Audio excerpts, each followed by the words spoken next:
Bayangin kamu nggak pernah ngantuk lagi. Nggak perlu tidur, tetap segar dan penuh tenaga selama 24 jam penuh, setiap hari, seumur hidup. Selama ini kita menghabiskan hampir sepertiga hidup cuma untuk memejamkan mata. Tapi begitu waktu itu tiba-tiba kembali ke tanganmu, dunia berubah jauh lebih dalam dari yang kamu kira. Selamat datang di sebuah skenario hipotesis. Hal pertama yang langsung terjadi adalah kamu mendapat kembali sepertiga dari hidupmu.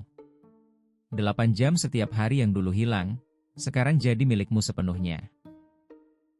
Dalam setahun, itu berarti tambahan ribuan jam. Sepanjang hidup, kamu praktis mendapat puluhan tahun ekstra untuk hidup dan berkarya. Kedengarannya seperti hadiah terbesar yang bisa diterima manusia. Tapi seperti semua hal, hadiah ini datang dengan harga yang tak terduga. Hal berikutnya yang runtuh adalah konsep jam kerja. Kalau semua orang bangun 24 jam, kapan sebenarnya waktu untuk berhenti bekerja? Pabrik, kantor, dan toko bisa hidup sepanjang waktu tanpa henti. Ekonomi dunia bisa bergerak 2 kali lebih cepat dari sekarang. Tapi di sisi lain, tekanan untuk terus produktif juga jadi tanpa akhir.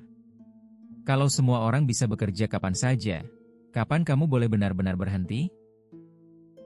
Wajah kota-kota akan berubah total. Gak ada lagi jam sepi di tengah malam, semuanya menyala dan ramai sepanjang waktu. Restoran, transportasi, dan hiburan bukan non-stop. Malam dan siang kehilangan bedanya, berganti jadi satu aliran waktu yang terus mengalir. Dunia jadi jauh lebih hidup, tapi juga kehilangan keheningan malam yang dulu memberi kita jeda untuk bernapas. Bayangin apa yang bisa dicapai manusia dengan waktu sebanyak itu. Seorang seniman bisa berkarya lebih banyak, seorang ilmuwan bisa meneliti lebih dalam. Kamu bisa belajar bahasa baru, menguasai keahlian baru, membangun mimpi yang selama ini nggak sempat kamu kejar. Umat manusia bisa melompat maju lebih cepat, karena tiap orang punya waktu 2 kali lipat untuk mencipta dan menemukan. Disinilah masalah besarnya muncul. Tidur bukan cuma soal menutup mata, tapi saat otak membersihkan diri dan menyimpan ingatan. Tanpa tidur, mungkin tubuh kita butuh cara lain untuk memperbaiki diri. Kalau tidak, otak yang terus menyala bisa perlahan rusak. Jadi skenario ini cuma masuk akal kalau tubuh kita ikut berubah, menemukan cara baru untuk pulih tanpa harus tidur. Ada bahaya yang lebih halus, pikiran yang tak pernah berhenti. Tidur selama ini jadi tombol jeda alami dari stres dan kecemasan. Tanpa jeda itu, masalah dan kekhawatiran menumpuk tanpa henti sepanjang 24 jam. Gak ada lagi, tidur dulu, besok dipikirkan.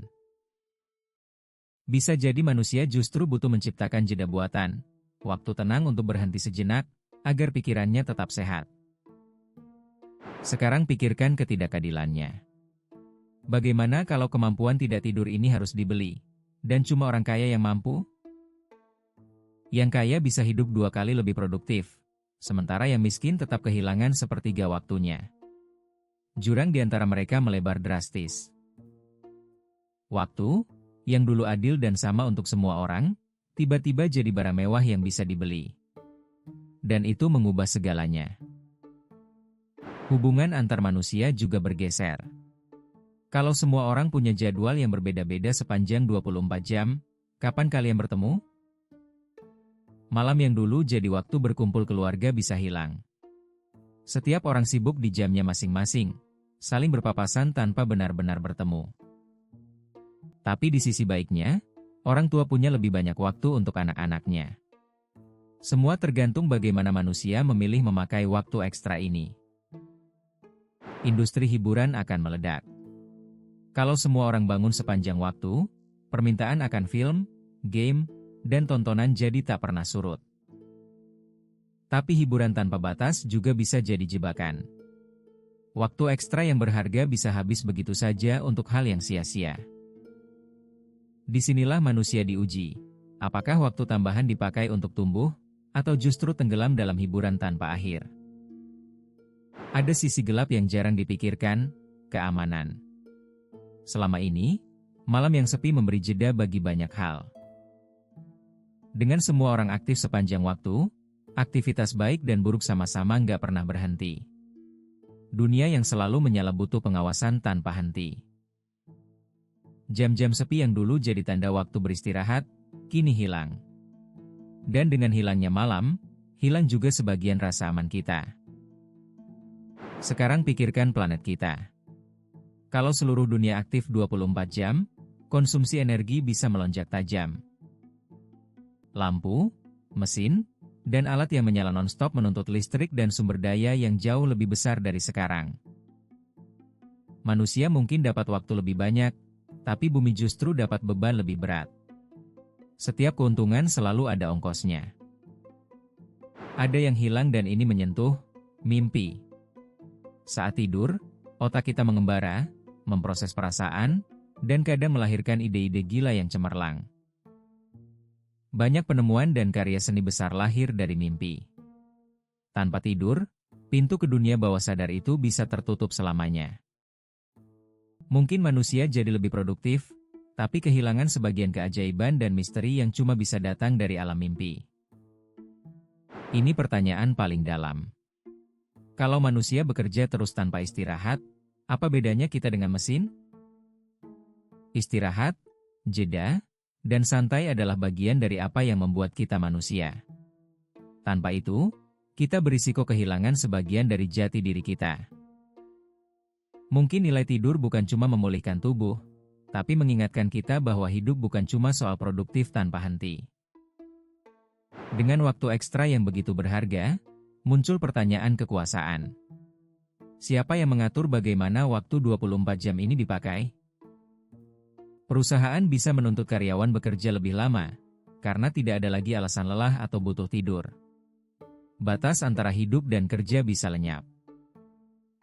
Kebebasan atas waktu kita sendiri justru bisa terancam, di dunia di mana waktu tak pernah habis tapi juga tak pernah benar-benar milik kita. Bayangin kalau kemampuan ini nggak merata. Sebagian orang tetap butuh tidur, sebagian lagi tidak. Dunia terbelah jadi dua jenis manusia. Mereka yang tak perlu tidur akan mendominasi karir, kekuasaan, dan kesempatan. Yang masih tidur perlahan tertinggal jauh di belakang. Perbedaan sederhana soal tidur bisa berubah jadi jurang sosial baru yang paling dalam sejarah manusia. Kalau manusia benar-benar berhenti tidur, tubuh kita pasti ikut berubah. Evolusi atau teknologi harus menemukan cara baru untuk kita pulih.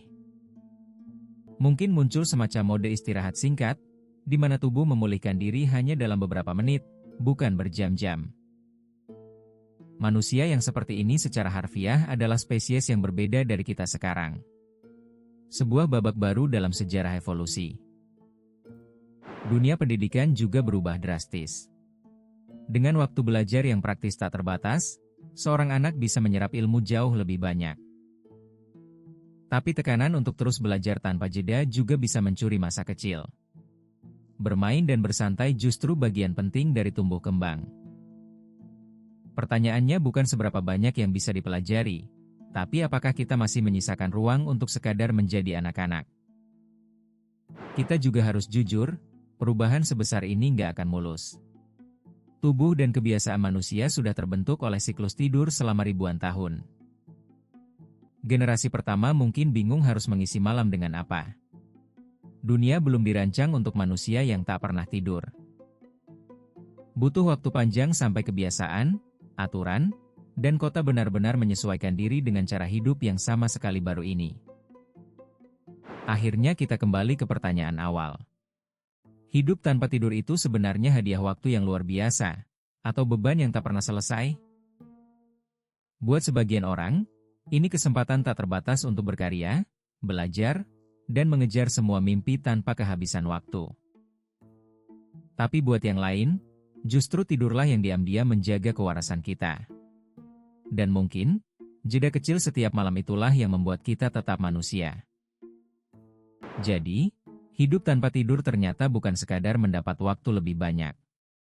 Dia membawa ekonomi yang tak pernah berhenti, jurang baru antara si kaya dan si miskin, tekanan yang tanpa akhir, sampai mimpi yang hilang, tapi juga produktivitas dan kesempatan yang luar biasa.